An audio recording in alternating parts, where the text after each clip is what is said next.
এই জন্য বাক্যতে লেখা আছে যে তুমি জলের মধ্য দিয়ে গমন করবে, জল তোমাকে ডোবাতে পারবে না।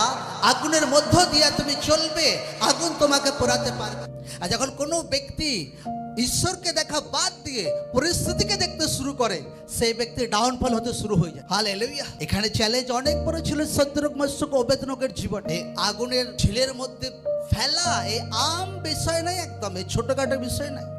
রাজা বলছে যা আগুন জ্বলছে তার থেকে 7 গুণ বেশি ভাই আগুন জ্বালিয়ে দাও একটা, দেখি এরা কি করে বেঁচে যায়। কিন্তু যে পাঠ এখানে বহুত শেখার আছে যে সদ্রক মৎস্যক অবেদনগো আগুন যেটা জ্বলছিল 7 গুণ বাড়ানো হলো, তার প্রতি তাদের ধ্যান 1% ছিল। তাদের ধ্যান ছিল জীবিত ঈশ্বরের প্রতি, তাদের ধ্যান ছিল জীবিত ঈশ্বরের ওয়ার্ডের প্রতি। যে রাজাকে বলছে আমাদের ঈশ্বর জীবিত ঈশ্বর, বাঁচার তাগত রাখে, যদি নাও বাঁচায় নো প্রবলেম, অসুবিধা নেই। আর যখন এইভাবে যখন তারা ঈশ্বরের প্রতি আস্থাকে রেখেছিল, ঈশ্বরের প্রতি বিশ্বাসকে রেখেছিল, বাক্য বলছে সদ্রক মৎস্যক অবেদনগোকে ঈশ্বর আগুনের ভাট্টি থেকে বাঁচিয়ে এনেছিল।